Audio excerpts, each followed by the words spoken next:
আমরা দেশের সবার পক্ষ থেকে আপনাদেরকে বিজয় দিবসের শুভেচ্ছা জানাচ্ছি।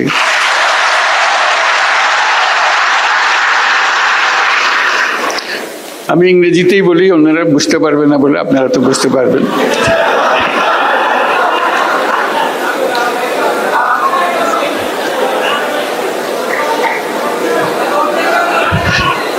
একটু পরে বাংলা বলবো, আগে ইংরেজিতে বলিনি কিছুক্ষণ।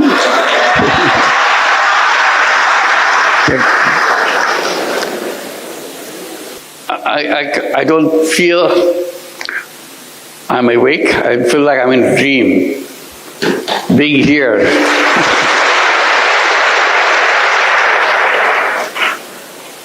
It's a stunning experience to come to such a prestigious, such an influential institution in the whole world. I admired from a distance. In the past, whenever I came, I tried to get a glimpse of Al-Azhar. I just came through just watching from a distance. I didn't dare to enter. I was not familiar where to go. Today you bring me in. I'm here with the students and the faculty and the friends. It's an amazing experience, a lifetime experience for me.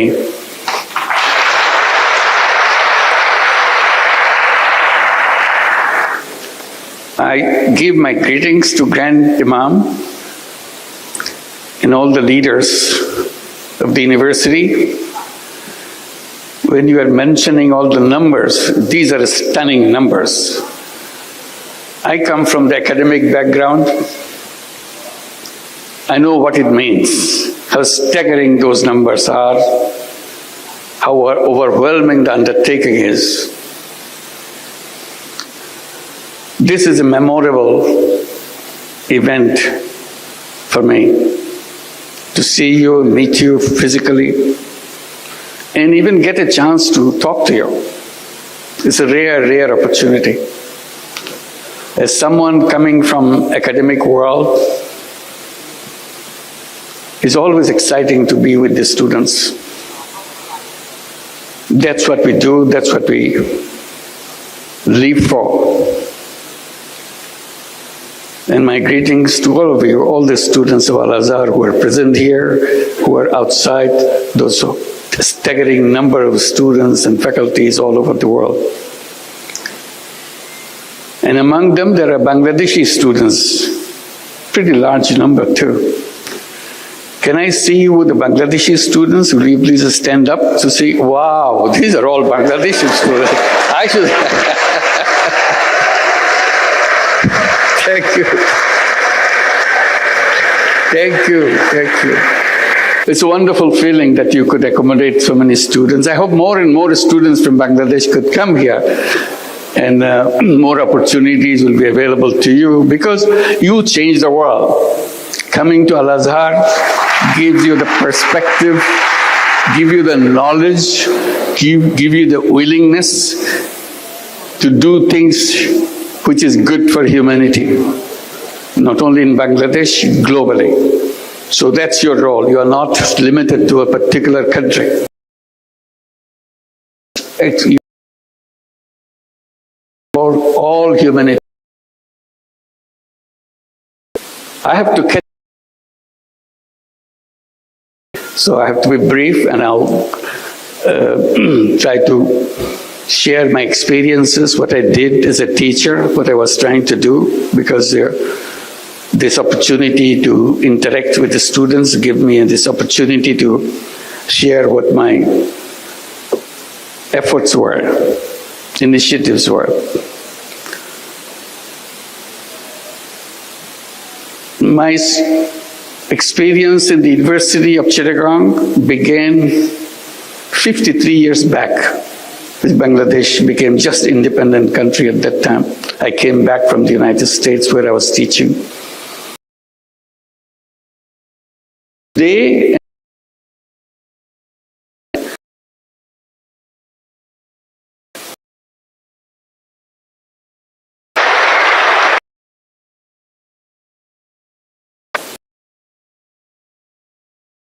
that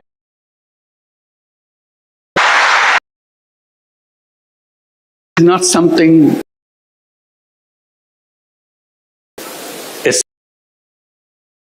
for world. Population under the power.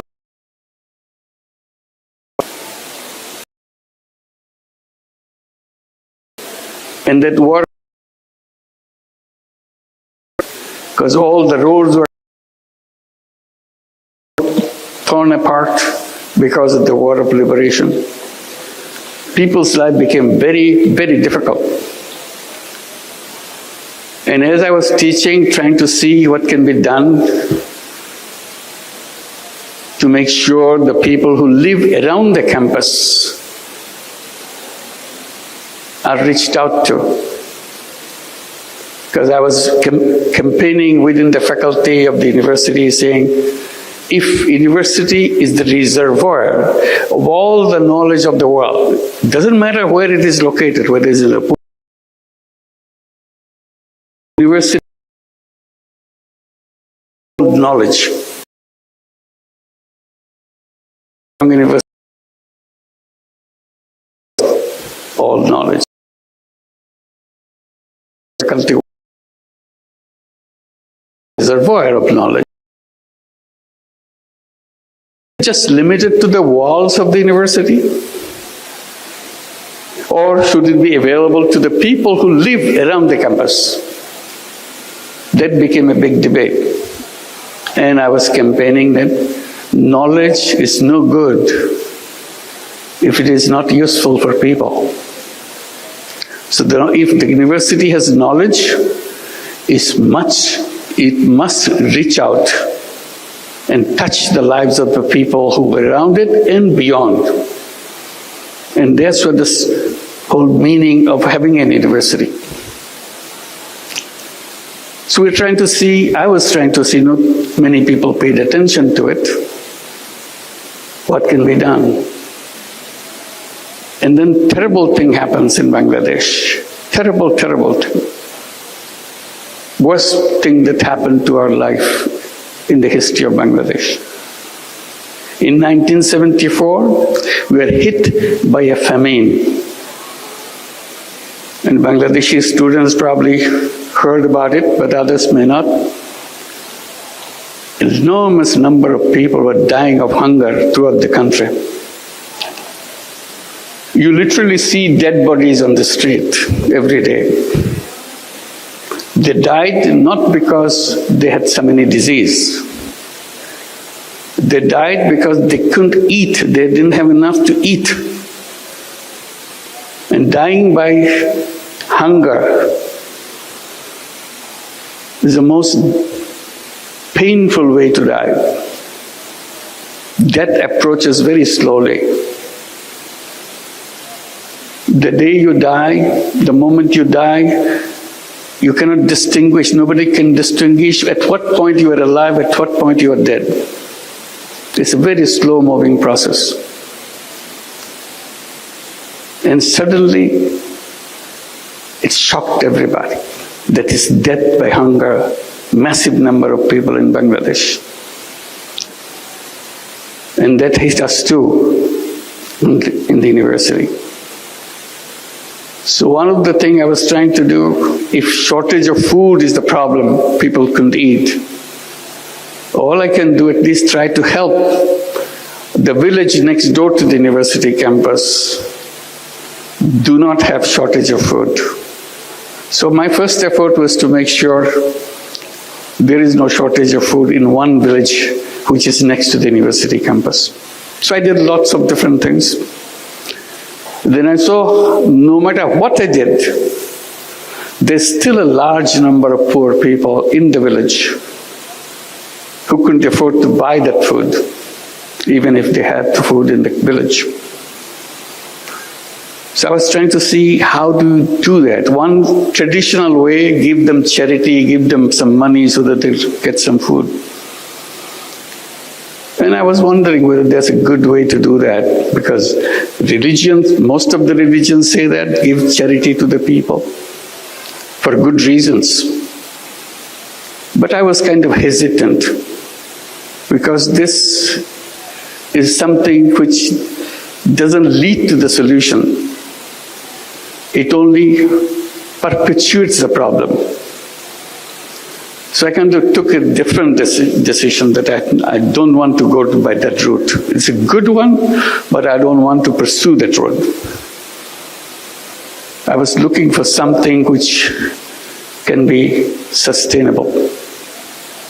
Opportunity came, some of experience of interaction with a villager, a village woman. And she was explaining how she survives in a daily way. But in her survival process, she had to borrow money from someone to make some stool.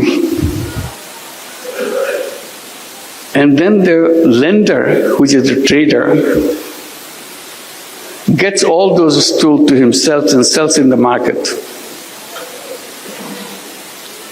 And he gives the lowest possible price for those stools that the women made for them. So she was totally cheated out of the whole deal. So she remains poor, but she struggles hard to make sure she gets a meal next morning or next day. The reason she didn't have the money to buy bamboo, which goes into the stool. I asked her, how much does a bamboo cost? So she borrowed the money from the trader. She said maybe about 50 cents US dollar wise, or maybe a little more if you are looking for a good quality. I said, what if somebody gave you that 50 cents as a loan, can you pay it back? I said, of course I can pay it back, because I pay him much more than that. So paying you back is no big deal. I thought about it. Should I give her the 50 cents and let her be free from the moneylender, trader? Or she should continue the same relationship and see what happens. So I didn't give her the money. But I thought about it. Next morning I came back to her. I said, okay, I'll give you the money. The deal is you'll return the money to me once your business is done, and then you can borrow more. So this was the start of something that I continued, because I was so excited that she really paid it back, and I gave her money back again. So I told the villagers, in the meantime I became very familiar with the village women and village people. I said, if you need money, come to me. I'll give you the money.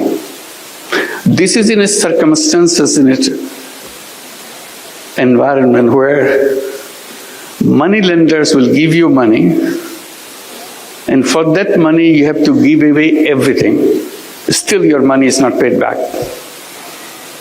That's what the money lending practices in Bangladesh and many other countries is all about. Here I am, I'm not talking about taking away everything. I'm just asking for the money to be back, that's all. Whatever I gave is returned to me. People thought, oh, it's so easy. So it became very popular. The more popular it gets, more excited I get. Because it helped people. They started doing things and paying me back. Then I thought, this is not my job. I'm a teacher. Why should I lend money to people? This is the job of a bank. So there are several bank branches in the campus. So I went to the bank branch that I'm more familiar with. I told him, why don't you do that? He told me, no, banks don't lend money to poor people. That's not their job. I said, what is your job? To lend money to people who need money, lots of money. I said, that's very funny. You want to give lots of money, but you don't want to give little money. He said, that's banking. I said, that's wrong banking. So I kept summarizing that principle of banking. I still do all the time. It's a very strange principle of banking. The banking principle is very simple. It says the more you have, the more you get. If you have nothing, you get nothing. I said, that's very strange. You have the whole banking structure in the whole world on that principle? It is like that. Still, it's all over the world. I said, banking system is wrong. The first time I became very bold, I started saying banking system is wrong. How should you fix it? I said, very simple. You reverse your principle. The new principle would be the less you have, the more attention you get. If you have more, you have to wait. All bankers laugh at me. That's not banking. I said, that is the banking. If banking has any meaning, it has to touch the life of the people. And touching the life of the people begins by accepting that principle. The less you have, more attention you get. Then bankers said, oh, it will not work. No matter what principle is, but it sounds good, but it will not work. Poor people will never pay back. Then I raised a simple question. How do you know? Have you ever given any money to any poor people? No, we have not, because our system doesn't allow that. I said, then how could you come to that conclusion? Oh, everybody knows that. I said, I don't know that. So I want to practice, I want to find out. So I started doing that and find out everybody pays back. They said, well, it can stay for a while. They are trying to impress you so that they can get more money. The more money they will get, they will stop paying you back. I said, that's your assumption. I will not stop until I face that problem. I will continue. And I continued. As I continued, more and more people came. In the meantime, I started focusing on the poorest people, and the poorest of them are the women. So I said, why don't I start at the poorest level of survival? So naturally went to the women and started doing it with women. And it expanded. Then I said, why don't I create a bank, separate, different kind of bank than the conventional way that you see? The idea of having a bank came at that moment. And I started debating with the government officials, telling them, give us a permission to create a bank. Everybody laughed at it. How can you have a bank for the poor people? I said, like the way I do it. Oh, that's not banking. I said, what would you call it? Banking is about lending money and getting money back and running a sustainable organization. It's a business organization. Nobody believed that. Finally, after many years, I got the permission to create a bank. I called it Grameen Bank or Village Bank and continued to expand. And that became a story after that. So this is how an idea came to challenge an institution.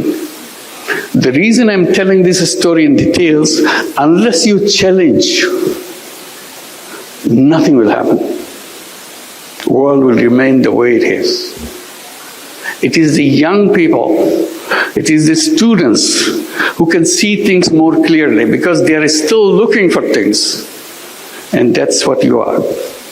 Looking for things to do. Looking for changing people's life. Looking for changing the whole world.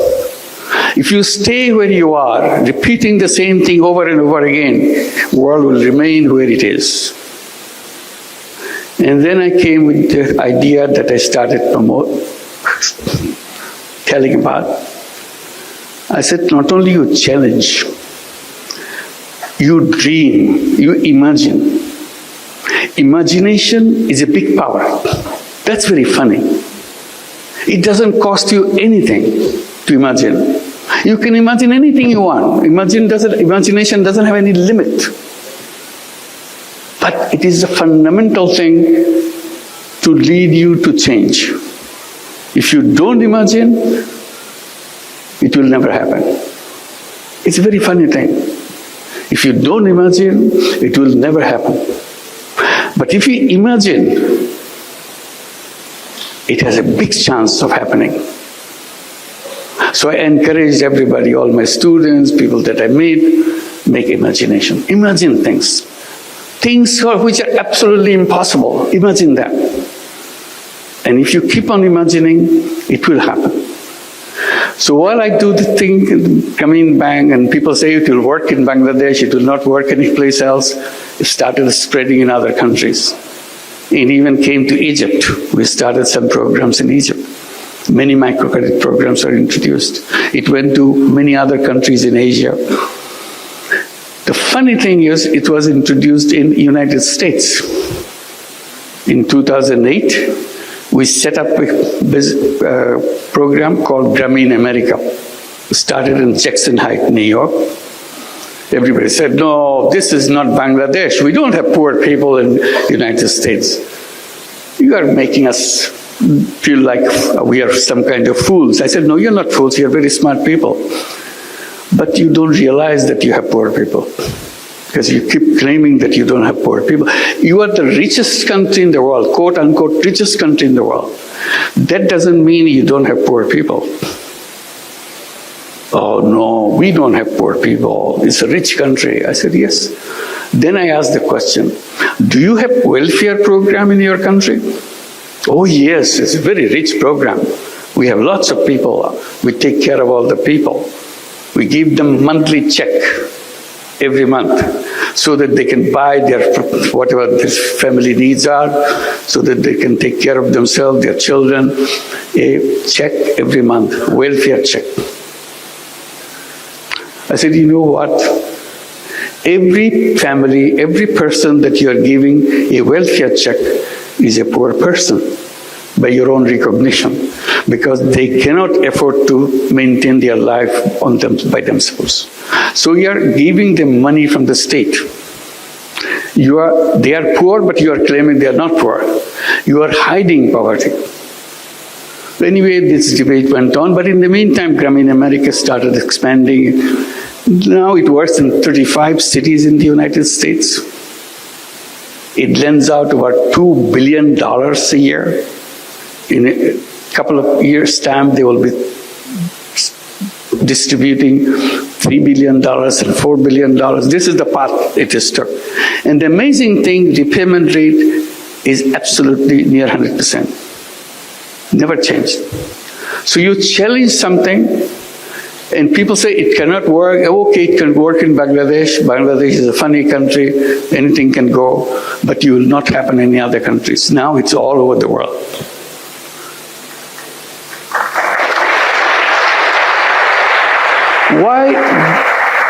Why women? I explained.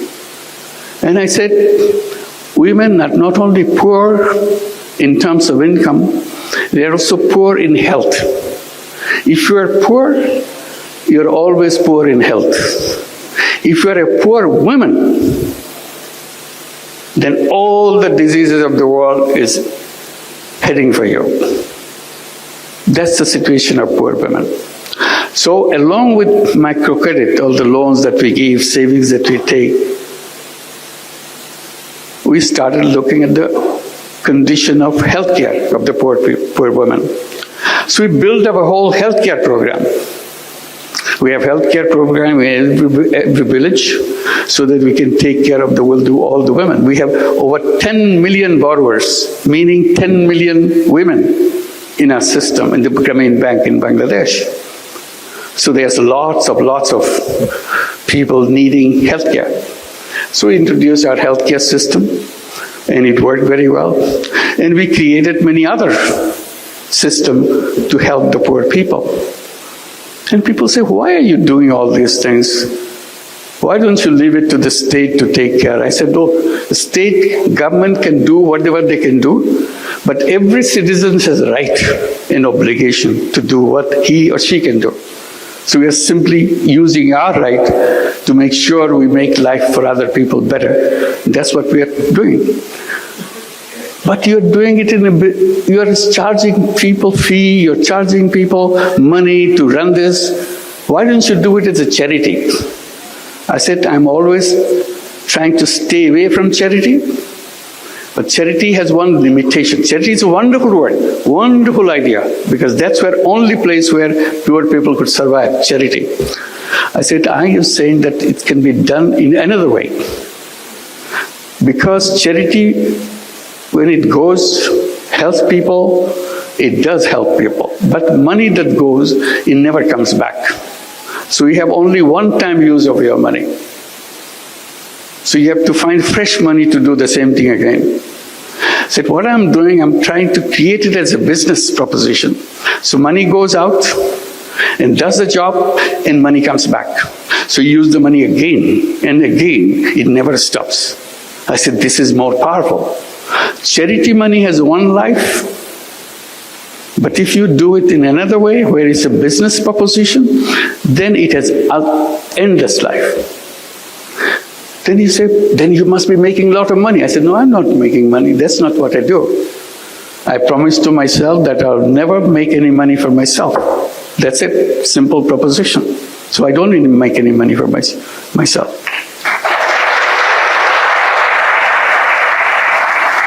Then why are you doing like this? This is not a business then. I said, it is a business. See, we're conflicting. In our classroom, we are told, if you are in a business, you have to make money. And the best sign of a good business is to make the profit as high as possible. Profit maximization principle. See, I got stuck with this now. Profit maximization principle. I said, well, that may be the one kind of business, but there are other kind of business. Oh, in our books, there is no other kind of business. There's only one kind of business. To profit maximizing, to maximize profit. I said, if you have only one kind of principle, then this is something missing. There should be in your textbook another kind of business. Business to solve problem of the people without making any money for yourself. Oh, we never heard of this because you never did that.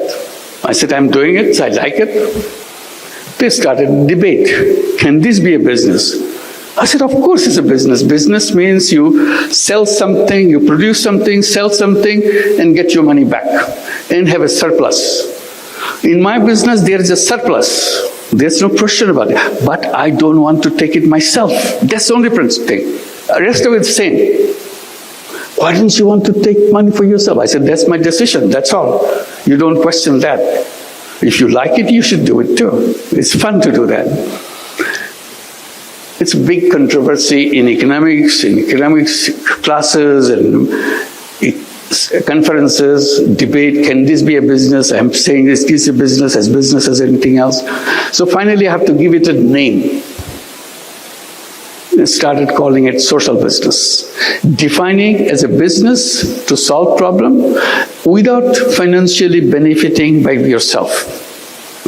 So surplus stays with the business and expands the business. We took this principle and expanded, creating many, many other businesses. And funny thing, we came up with an idea.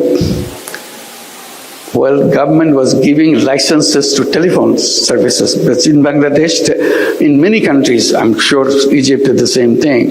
At one point of time, very few people had telephones. It was a government service and very inefficient.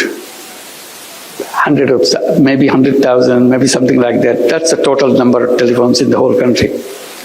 So that's when the mobile telephone idea came, and it's got introduced in other countries. Bangladesh wanted to give a license, give licenses for setting up mobile telephone companies. We looked at each other, what does it mean? And we had an idea. Why don't we apply? We had no idea what a mobile phone is for. But since government is asking for application, we send an application. We want to have a mobile phone company. Everybody asked, why do you want to have a mobile phone company? You are just lending money to poor people, that's all. Mobile phone company, mobile phone is for the rich people. Very rich people. Because at that time it's very expensive when it came. So I said, well, we have an idea. We want to bring telephone in the hands of poor women. Again, a shocking experience. Why poor women? What do they do with the telephone? I said, we'll figure that out. We explained, government was not happy with our application. They said, why do you want to give money to poor women, telephone to poor women? I said, it's not for her to send messages or start it. At that time, there's no messages, just calling each other. They're not calling anybody. They will allow the rich people in the village to use their telephone and charge a person heavy price. Because that's the first time telephone came, everybody wants to make a telephone call, she will make money. So why should I give it to rich people? I give it to the poor people, the privilege of having the telephone company. So we want to do that. So we created a telephone company called Grameen Phone.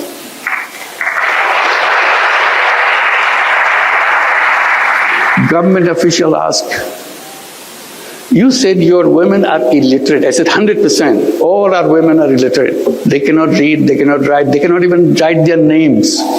They don't even know what their names are. That's the beginning. Then why are you giving the telephones? Who cannot read, who cannot write? How are they going to push the buttons if somebody says, make a call for me to such and such place? I said, you underestimate poor people. If they find out pushing those numbers bring them money, they will learn it in 10 minutes. There are only 10 numbers in the whole world. So if those numbers bring money, they are smart people. The poor people are poor, but they are not dumb people. They are very smart people. That's how they survive. And literally they did that. They learned those numbers and became very successful telephone companies by themselves, just selling the telephone service in the villages. We call them telephone ladies of the village. Very soon we had 1 million telephone ladies selling services all over Bangladesh. Grameen Phone became the largest telephone company in the country, still the largest company in the country.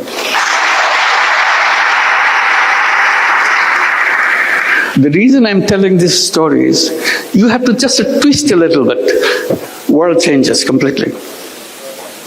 All I did, give few cents lending to poor people. It changed the whole world. Because I stood by it, explained it, repeatedly showed that it is possible, it can be done. And then I bring the mobile phone in the hands of the poor people. Everybody said, this company will never work. That became the largest company.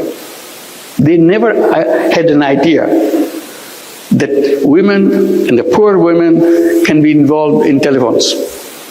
It dramatized the whole family. She became the most powerful person in the whole village because she has a telephone. You may be a rich person, but you don't have a telephone. Because our company gave only telephone to the poor women, nothing else in the beginning. Now we give it to everybody. So she became very, very respected person, very important person in the village. One lady was explaining to me in those days, saying that, I said, how do you know you're an important person? She said, I know I'm an important person in the village because no wedding ceremony can take place in 7 villages around me without me getting invited. That's the importance. So it's powerful, it gave them power, it brought technology, their children changed. We pushed these children to go to school, we gave them scholarships. From illiterate families, they went to universities, they got their PhDs, many of them became doctors, engineers. I said, there's nothing wrong with the children of poor families. Simply, they didn't have enough finance to go through the school system. After they go to the school system, they're as good, even better. They're topping the class.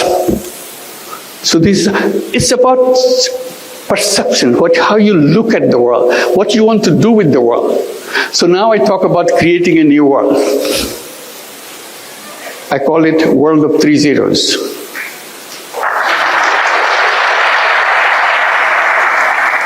People get a little bit curious. What is zero? Is nothing. So what 3 zeros mean? It's very simple to remind ourselves. 0 net carbon emission, because we cannot survive unless we achieve that. 0 net carbon emission. 0 wealth concentration. You know, our countries move forward, like Bangladesh has moved forward in the last 53 years. But where did all this money come? Where did it go? It went to the several people, several families in the country. Bulk of the people is still at the bottom. Their conditions slightly improved, but not what the richest people in the country is. All the wealth goes in one direction. In every system, in every country, wealth gets concentrated in the hands of 10%, 12% of the population of the country, and the rest is still struggling. So I said, that's not right. So we have to address this question of wealth concentration. That's where the social business comes. If you introduce social businesses, there is no wealth concentration because money is not going to one place. Money is just circulating and you are not taking any part of the profit that you make. So I said the future of the world is having more and more social businesses. Everybody says, social business is a funny concept, it will not go anywhere. Then we see big companies like Danone, like Uniqlo, they are becoming, Uniqlo is a big company in Japan, Danone is the biggest company in France. They became interested in social business. So we started having joint ventures of social business with big companies, addressing the problems of the poor people, because company doesn't want to make money for itself. It is only interested in solving problems. So now the social business idea is spreading. We have many, many centers at the universities. They have social business centers teaching what the social business is, challenging the whole economic system, whole economic framework. I said the root cause of all the problem that we created in the world is what we have designed as called economics, which is a profit maximizing system. I said that world will always be a world which will destroy itself. I said the civilization that we have created now is a self-destructive civilization. It will destroy itself. Nobody can save it. I repeat, this civilization is a self-destructive civilization.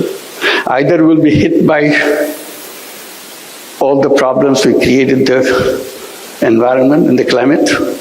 The climate will kill us, or wealth concentration will kill us. All the wealth will go to a few people on the top. The rest of the people will not have nothing. So that society is not tenable. Unless you are sharing the world, society cannot function. And the last one is zero unemployment. That's very interesting. It came because of my experience with microcredit. I said all human beings are born as entrepreneurs, not job seekers. But the economics teaches us, get ready, get a good degree, get a good education, get to the best university, so that you get a best job. I said, job is a wrong idea, absolutely wrong idea.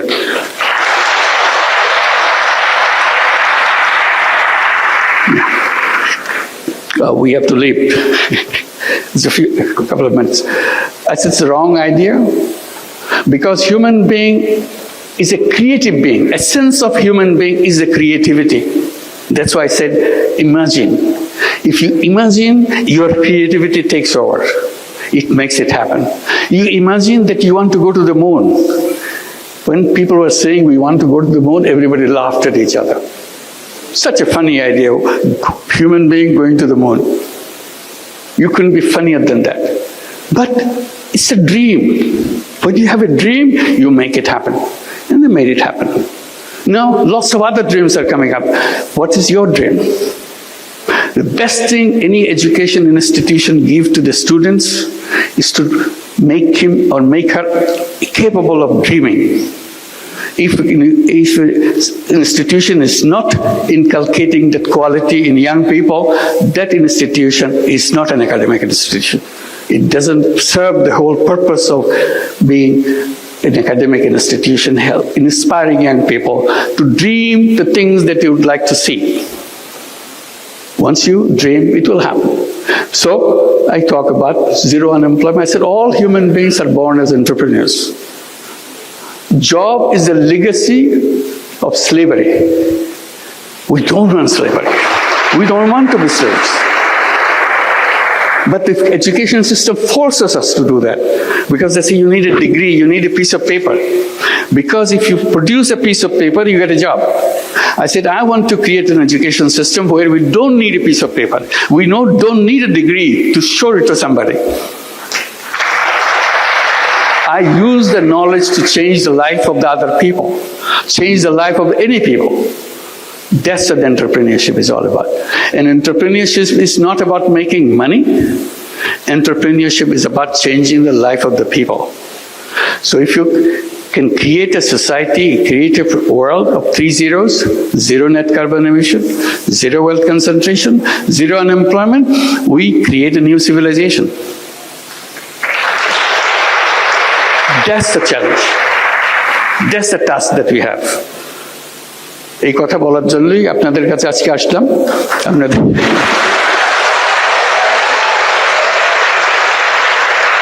আজকে তাড়াহুড়া করে চলে যেতে হচ্ছে, ভবিষ্যতে আবার দেখা হলে সময় নিয়ে কথা বলবো। আজকে শেষ করি। সবাইকে অসংখ্য ধন্যবাদ। আশা করি যোগাযোগ রাখবেন, আরো বাংলাদেশ থেকে আরো আপনাদের বন্ধুদের নিয়ে আসতে পারেন কিনা দেখেন। আশা করি এটার দেশের কথা। অসংখ্য ধন্যবাদ। Thank you very much for all.